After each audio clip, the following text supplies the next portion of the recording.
Hi guys, welcome to our channel Telugu audio stories with Maitri. నా ఛానల్ని ఎవరైనా ఫస్ట్ టైం చూస్తున్నట్టయితే తప్పకుండా లైక్ చేయండి, షేర్ చేయండి అండ్ సబ్స్క్రైబ్ చేసుకోండి. బందిని పెళ్లి బంధంలో పార్ట్ 53.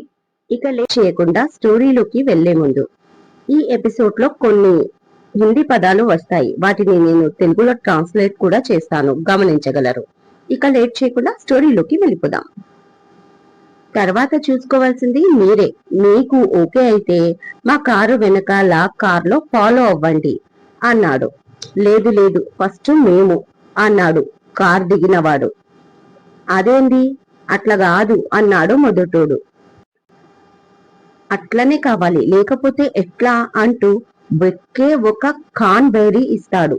చెంపదెబ్బ వచ్చిన మొదటి వాడికి అంతే, భూమిని ముద్దాడాడు అబ్బా అంటూ. కాసేపు లేవడు. కట్ చేస్తే అప్పుడే స్ట్రీట్ లైట్స్ వెలిగాయి. ఆ వెలుతురులో కార్ దిగిన వాడి ఫేస్ రివీల్ అవుతుంది. అంతే, ఆనందంగా అరుస్తుంది నీనా, హే కుషాల్ అని. ఏడుస్తున్న చైత్ర కూడా చూస్తూ ఉండిపోతుంది. ఇక వచ్చిన వాళ్లకు సీన్ అర్థమైపోయింది. ఈ కొడుకుడు వాళ్ళని తీసుకుపోవడానికి వచ్చారురా అంటూ అరుస్తూ 10 మంది కుషాల్ మీదికి పరిగెత్తారు. ఈ లోపల వీళ్ళిద్దరూ కారు దగ్గరికి పరుగు తీశారు. కుషాల్ నలుగురిని కొడుతూ ఉండగా మరో నలుగురు మీదికి వస్తారు. వాళ్ళను కొట్టగానే ముందు తన్నులు తిన్న మరో నలుగురు మళ్ళీ రెడీ అవుతున్నారు. ఇలా కాదు అని దాంతో పక్కనే ఉన్న కట్టెలు తీసుకొని నీనా చైత్ర కూడా కింద పడ్డ వాళ్లను లేవకుండా కొడుతూ ఉంటారు. అయినా కుషాల్తో అవ్వదు. ఎంతసేపు రా, లోపల నేనే కొట్టాలా, నువ్వు కూడా రా, కాస్త నీ హీరోయిజం కూడా చూపించు సామి అని అరుస్తాడు వాళ్ళని కొడుతూనే కుషాల్. నీనాకు డౌట్ వచ్చి మెల్లిగా కారు దగ్గరికి వెళ్లి తొంగి చూస్తుంది. లవన్ లోపల కూర్చొని నవ్వుతూ తనని చూస్తాడు. మీరు లోపలే ఉన్నారా అని అడుగుతుంది చాలా మెల్లిగా. ఎస్, అంతా వీడియో తీస్తున్నాను. మీ సెన్సిటివ్ హ్యాండ్స్ తో బాగానే కొడుతున్నారు అంటూ కాంప్లిమెంట్ ఇస్తాడు లవన్. థ్యాంక్ యూ అంది ఆ సిచ్యువేషన్ లో కూడా సిగ్గుపడుతూనే. ప్లీజ్ మీరు కూడా వచ్చి హెల్ప్ చెయ్యొచ్చు కదా, ఇప్పటికే చాలా లేట్ అయింది, ఇంటికి వెళ్ళాలి అంటుంది నీనా క్యూట్ గా. అఫ్ కోర్స్, మీ అంత అందమైన అమ్మాయి ఇంత అందంగా హెల్ప్ అడిగితే చెయ్యకుండా ఎవరైనా ఉంటారా అంటూ కారు దిగుతూనే లవన్ తనని దగ్గరికి లాక్కున్నాడు. అంతే, నీనా షాక్ అవుతూ అతన్ని అంటుకుపోయింది. ఆమె వెనకాల ఒకడి మెడ పట్టుకొని లడ్కీ పే హాత్ ఉఠాతే రే సాలే, ఆడపిల్లపై చెయ్యెత్తుతావా బమ్మర్ది అని ఒకే ఒక తన్ను తన్నాడు వాడిని లవన్. అంతే, ఇక వాడు 10 మీటర్ల దూరంలో వెళ్లి పడ్డాడు. అప్పుడు అర్థమైంది ఆమెకి తనని హక్ చేసుకున్నది హెల్ప్ చెయ్యడానికే అని. అయినా హ్యాపీ అయిపోయింది నీనా. వెంటనే తనని కార్లో కూర్చోబెట్టి, దిగకండి, మళ్ళీ ఎత్తుకుపోతామంటారు. నిజానికి ఎవరికైనా కష్టమే ఇంత అందాన్ని దూరం చేసుకోవడం అంటూ కొంటెగా నవ్వుతూ ఇక వెళ్లి వీరంగా మాడుతాడు లవన్. ఇప్పుడు నీనా కవర్ చేస్తుంది వీడియో ఫోన్లో. నిజం చెప్పండి, నా పైన రివెంజ్ ప్లాన్ చేశారు కదా అడిగాడు కుషాల్ కోపంగా చూస్తూ చైత్రని. కాదండి, అనుకోకుండా తాకింది అంటుంది కంగారుగా చైత్ర.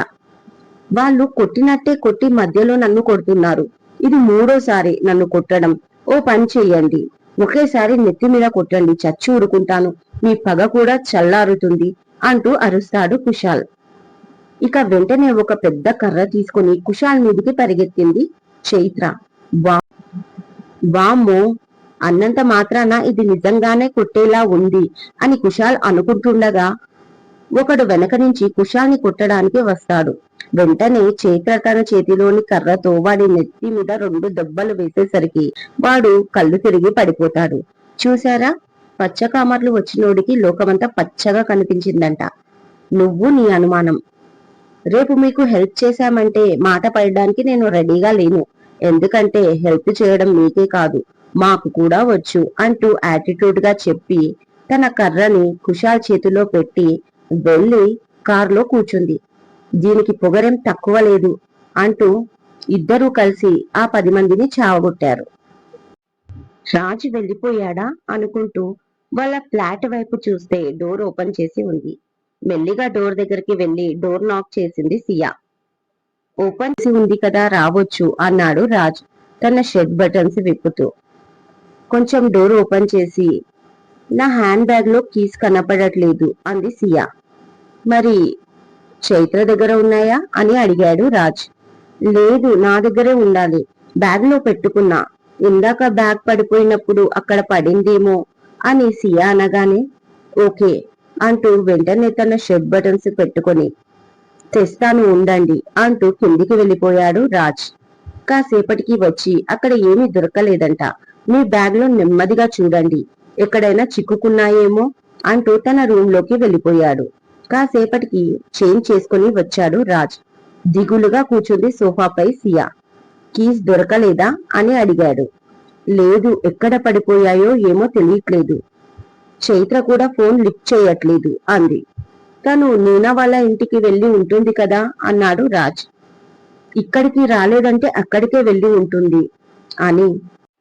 సరే, నేను వెళ్లి ఒకసారి కీస్ అపార్ట్మెంట్ ముందు రోడ్డు పైన చూసి వస్తాను అంటూ పైకి లేస్తుంది సియా.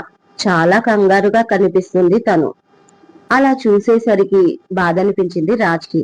ఏంటి చూసేది, అటు చూడండి, ఫుల్ గా వర్షం అంటూ విండో చూపిస్తాడు రాజ్. బోరున వర్షం కురుస్తుంది. ఈ సిచ్యువేషన్ లో ఒకవేళ రోడ్డు మీద పడ్డా దొరుకుతాయన్న గ్యారంటీ లేదు అన్నాడు రాజ్. అది కూడా నిజమే, వాటర్ లో ఎక్కడో కొట్టుకుపోయి ఉంటాయి. మరి ఏం చెయ్యాలి అంది దిగులుగా సోఫాలో కూలబడి సియా. ఇప్పుడు ఏమైంది, అంత టెన్షన్ ఎందుకు, ఇక్కడ ఉండొచ్చు కదా, మార్నింగ్ మెకానిక్ ని పిలిపించి ఓపెన్ చేపిద్దాం డోర్, ఇదో పెద్ద విషయమా అంటూ తన రూమ్ లోకి వెళ్లి టవల్, ఒక ట్రాక్ టీషర్ట్ తెచ్చి ముందు వెళ్లి చేంజ్ చేసుకోండి, ఫుల్ గా తడిసిపోయారు, మళ్ళీ హెల్త్ ట్రబుల్ ఇస్తుంది అన్నాడు రాజ్. అంతకంటే వేరే ఆప్షన్ లేదు తన దగ్గర, పైగా బాగా తడిసిపోవడం వల్ల విపరీతమైన చలి పుడుతుంది. కామ్గా అవి తీసుకొని ఒక రూమ్ లోకి వెళ్లిపోయింది సియా. కాఫీ కలుపుతూ లవన్ కి కాల్ చేశాడు రాజ్. తను కంగారు పడుతుంది, చైత్రతో కాల్ చేయించు, అలాగే వాళ్ళని నీనా వాళ్ళ ఇంటి దగ్గర డ్రాప్ చేయి అన్నాడు రాజ్. నో వే, ఫుల్ గా రెయిన్ వస్తుంది అన్నయ్య, ఈ టైంలో అంత దూరం వెళ్లడం చాలా కష్టం అన్నాడు లవన్. మరి ఎలా, ఇక్కడికొచ్చే వీలుందా అని అడిగాడు. అది కూడా అవ్వదు, దగ్గరలో మా ఫ్రెండ్ ఫ్లాట్ ఖాళీగా ఉంది, వాడు అమెరికాలో ఉంటాడు, ఈ రోజు నైట్ అక్కడే అడ్జస్ట్ అవుతాం నలుగురం అన్నాడు లవన్. ఆ మాట విని మీనా చైత్ర ఫేస్లు చూసుకున్నారు. అంతకంటే వాళ్ళకు కూడా వేరే ఆప్షన్ లేకపోవడంతో సైలెంట్ గా ఉన్నారు. ఓకే, తనకి కాల్ చేయించు, నైట్ కి వాళ్ళని జాగ్రత్తగా చూసుకోండి, టేక్ కేర్, వెళ్ళగానే కాల్ చెయ్యి అంటూ కాల్ కట్ చేసి కాఫీ కప్పులు తీసుకొని బయటికి వెళ్ళాడు రాజ్.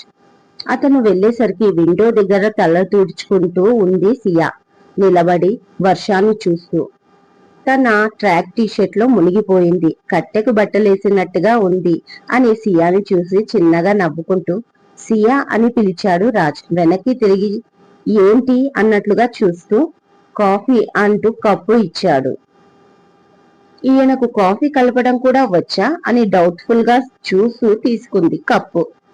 అంతలో తన ఫోన్ మోగింది. కప్పు పక్కన పెట్టి ఫోన్ తీసుకుని ఓకే ఓకే, టేక్ కేర్ చెన్ని అంటూ కాల్ కట్ చేసింది. కప్పు తీసుకుని సోఫాలో కూర్చుంది. ఒక సిప్పు వేసి పర్లేదు బాగానే ఉంది అనుకుంది సియా.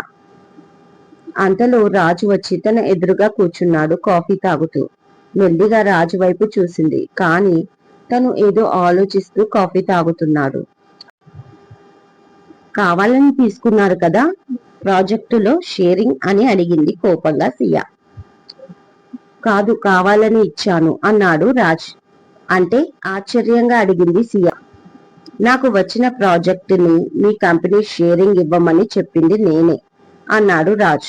వాట్, ఎందుకు అడిగింది షాక్ అవుతూ. మేరా దిల్ మేరే జాన్ అయినా నీకోసమే అంటూ కొంటెగా చూస్తూ నవ్వాడు రాజ్. చిరాకు వచ్చేసింది ఆ మాటలకి. మీకు చాలా పొగరు కదా అంది కోపంగా. హా, the great business man mister Raj Nandan కి పొగరు లేకపోతే ఎలా అంటూ లేచి ఆమె పక్కనే కూర్చొని చుట్టూ చెయ్యి వేశాడు రాజ్. సోఫాకి ఒక పక్కకు ఖర్చుకుపోయి డోంట్ ఇరిటేట్ మీ, వెళ్ళు ఇక్కడి నుంచి అరిచింది సియా అతన్ని తాకడం ఇష్టలేక. వై బేబీ, ఏం జరిగిందని ఇప్పుడు? అంటువ్యాధి ఉన్నవాణ్ణి చూసినట్టు అలా దూరంగా వెళ్తున్నావు అని అడిగాడు రాజ్. సి మిస్టర్ రాజ్, నేను గట్టిగా అరుస్తాను, ఆ తర్వాత మీ ఇష్టం అంటుంది సియా ఒక పక్కకు నక్కి అతని వైపు చూస్తూ. ఇంతలో డోర్ బెల్ మోగింది.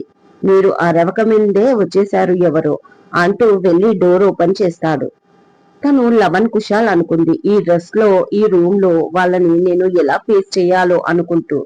బట్ ఏదో ఫుడ్ పార్సల్, థ్యాంక్ యూ అని చెప్పి తీసుకొని టీపై మీద పెట్టి ఓపెన్ చేశాడు. Vegetable pups, ketchup, mayonnaise, mushroom rice and dal varieties ఉన్నాయి. ఇంటికి వచ్చిన వాళ్ళకి మర్యాద చేయాలి కదా అంటూ తన వైపు జరిపాడు వాటిని రాజ్. నాకేమీ వద్దు అంటుంది కోపంగా సియా.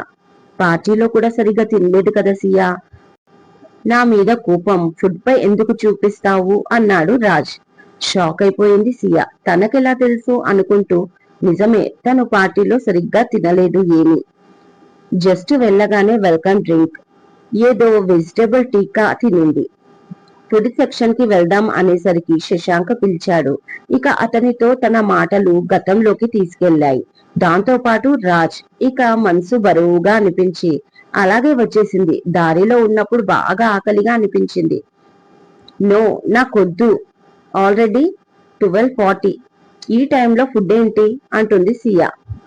ఆకలికి టైం ఉండదు కదా సియా, దాని పని అది చేస్తుంది. నీ కళ్ళల్లో తెలుస్తుంది ఆకలి, మీకు బాగా ఆకలిగా ఉందని అనిపించింది. అది నిజమో కాదో నాకు తెలీదు, నాకు అలా అనిపించింది మరి.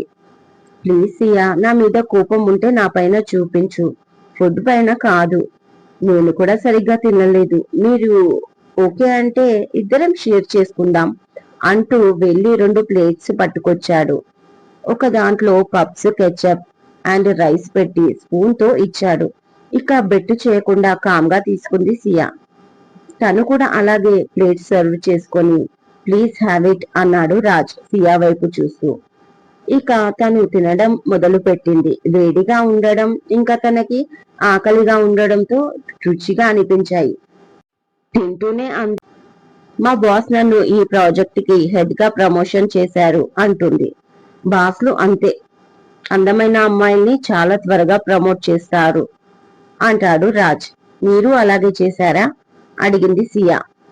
హా, నా కంపెనీలో జాయిన్ అవుతారా మరి? ఓకే అయితే సిఇఓ పోస్ట్ ఖాళీగా ఉంది, అపాయింట్మెంట్ లెటర్ ఇచ్చేస్తాను అన్నాడు రాజ్. ఉన్నప్పుడు చాలా విలువిచ్చారని మళ్ళీ మీ కంపెనీ.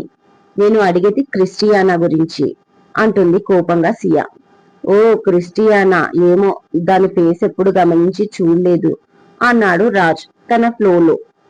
అంతే, పొర మారిపోయింది సియకి. వెంటనే షాక్ అయిపోయాడు. అతను అన్న మాటకి మీనింగ్ అంత దరిద్రంగా ఉండి ఏడ్చింది మరి అనుకుంటూనే వాటర్ ఇచ్చాడు ఆమెకి. వాటర్ తీసుకొని కోపంగా చూసింది సియా. కామ్గా తలదించుకుని ప్లేట్ ఖాళీ చేశాడు బుద్ధిమంతుల్లాగా రాజ్. నో, నేను తీసేస్తాను అంటూ అతని ప్లేట్ కోసం చెయ్యి చాచింది సియా. ఓ మర్చిపోయా, ఇండియన్ ఉమెన్స్ భర్తకి తమ ఎంగిల్ ప్లేట్ ఇవ్వరు కదా అని రాజ్ అనేసరికి కోపంగా చూస్తూ సియా తన ప్లేట్ ని రాజ్ పైకి విసిరేసింది. దాన్ని క్యాచ్ చేసి నవ్వుతూ కిచెన్ లోకి వెళ్ళాడు. మరి గట్టిగా తయారయ్యాడు అనుకుంది. అయినా నాకేంటి ఇంత కోపం వస్తుంది? నేను రాజ్ పైన ప్లేట్ విసరడం ఏంటి? ఎప్పుడు తనే కదా అన్ని విసిరేస్తాడు అని గతంలో అతను చేసిన పనులు, తను ఇంట్లోకి వచ్చాడు అంటే అదో రకమైన భయం గుర్తొచ్చి అసలు ఆ రాజ్ ఈ రాజు ఒక్కడేనా అని డౌట్ వచ్చింది సియకి. వెంటనే ఎందుకు ఇలా మారిపోయాడు అన్న ఆలోచన కూడా వచ్చింది. మళ్ళీ అంతలోనే నేను తన గురించి ఎక్కువగా ఆలోచిస్తున్నాను, అతను నాకు ఏమీ కాడు అని తన మైండ్ డైవర్ట్ చేసుకొని సోఫాపై అలాగే ఒరిగింది. 5 నిమిషాలకి కిచెన్ నుంచి బయటికి వచ్చిన రాజ్ సోఫా హ్యాండిల్ పై కుషన్ సెట్ చేసి తడి వెంట్రుకలన్నీ గాలికి వదిలేసి అతని టీషర్ట్ లో మునిగిపోయిన ఆమె తన 2 చేతులను చెంప కింద పెట్టుకొని కళ్ళు మూసుకొని కాళ్ళు ముడుచుకొని పడుకున్న సియని చూస్తే చాలా క్యూట్ గా అనిపించింది రాజ్కి. ఒక బెడ్షీట్ తీసుకొచ్చి తనకి నిండా కప్పాడు. హాయిగా నిద్రపోయింది. నేలపై పిల్లో సెట్ చేసుకుని ఆమెని అలాగే చూస్తూ దానిపై ఒరిగాడు రాజ్. ఇంత అమాయకత్వాన్ని ఎలా చూడలేకపోయాను? తన మనసు ఎంత పెద్దది! బహుశా అందుకే నాతో ఎప్పటిలానే మాట్లాడుతుంది. హాస్పిటల్ కి వచ్చింది, నన్ను చూసి ఏడ్చింది. తన ప్లేస్ లో నేను ఉంటే నేను చేసిన పనులకు అని కాసేపు తలుచుకొని మళ్ళీ ముఖం చూసేవాణ్ణి కాదు. తనకు అమాయకత్వం ఉండబట్టే నాకు ఒక ఛాన్స్ ఇచ్చింది. కూడా ప్లస్ పాయింట్ ఏలే అనుకున్నాడు కాసేపు నవ్వుకుంటూ. అంతలోనే నో, అది అమాయకత్వం మాత్రమే కాదు, నాపై ఇష్టం కూడా. ఇంకా తన మనసులో వెలకట్టలేని ప్రేమ దాగుంది నా పైన. దాన్ని దాచేసుకుంటుంది. మనం చేసిన పనులు అలాంటివి కదా. మరి తన కళ్ళ ముందే క్రిస్టియానాతో తిరిగాను. తన మనసు విరిగేలా మాట్లాడాను. నా లైఫ్ లో నా ఇంట్లో చోటు లేదని పదే పదే చెప్పాను. ఎవరైనా ఏం చేస్తారు ఇలా చేస్తే? తన ప్లేస్ లో తను కరెక్ట్ గానే ఉంది. ఒకప్పుడు కరెక్ట్ గా లేనిది నేనే. బంగారం లాంటి అమ్మాయిని దూరం చేసుకున్నాను. బట్ ఇప్పుడు అసలు వదులుకోను సియా. నువ్వు నాకు కావాలి. నువ్వెంత కోప్పడినా, నన్ను అసహించుకున్నా నేను భరిస్తాను. కోపం అంటే గుర్తుకొచ్చింది. తనకి కోపం వచ్చినప్పుడు మళ్ళీ మళ్ళీ చూడాలి అనిపిస్తుంది. చాలా క్యూట్ గా ఉంటుంది సియా. నా తమ్ముళ్ళని కూడా గారాబం చేస్తుంది. ఆఫీస్ విషయాల్లో యాక్టివ్ గా ఉంటుంది. ఇంకా చాలా బాగా వంట చేస్తుంది. చాలా బాధ్యతగా ఉంటుంది. మరొకసారి తను నా ఇంట్లో ఉంటే బాగుంటేది అనుకుంటూనే, ఇడియట్, ఇంట్లో ఉన్నప్పుడు అసలు లీవిచ్చావా సియకి అని తనను తాను తిట్టుకున్నాడు. అంతలోనే నవ్వుకుంటూ, త్వరలో క్షమించేలా చేసుకోవాలి. తను తప్పకుండా క్షమిస్తుంది, ఇవాళ కాకపోతే రేపు. కానీ తను నన్ను క్షమించాను అనే మాట తన హార్ట్ నుంచి రావాలి. క్షమాపణ నోటి నుంచి కాదు. ఎలాగైనా నిన్ను క్షమించాను అని తన నోటి నుంచి అనిపించుకొని నిన్ను నా దాన్ని చేసుకొని తీరుతాను. ఈ జన్మలో నా లైఫ్ లో ఒక అమ్మాయి ఉంటుంది అంటే అది నువ్వు మాత్రమే సియా. ఇంకొకరికి చోటు లేదు అనుకున్నాడు రాజ్. ఇదండి ఇవాళటి ఎపిసోడ్. ఈ ఎపిసోడ్ మీకు నచ్చినట్టు అయితే నాకు కామెంట్ లో చెప్పండి. అలాగే లైక్ చేయండి, షేర్ చేయండి, సబ్స్క్రైబ్ చేసుకోండి నా ఛానల్ ని. మరొక మంచి ఎపిసోడ్ తో మీ ముందు ఉంటాను. మైత్రి.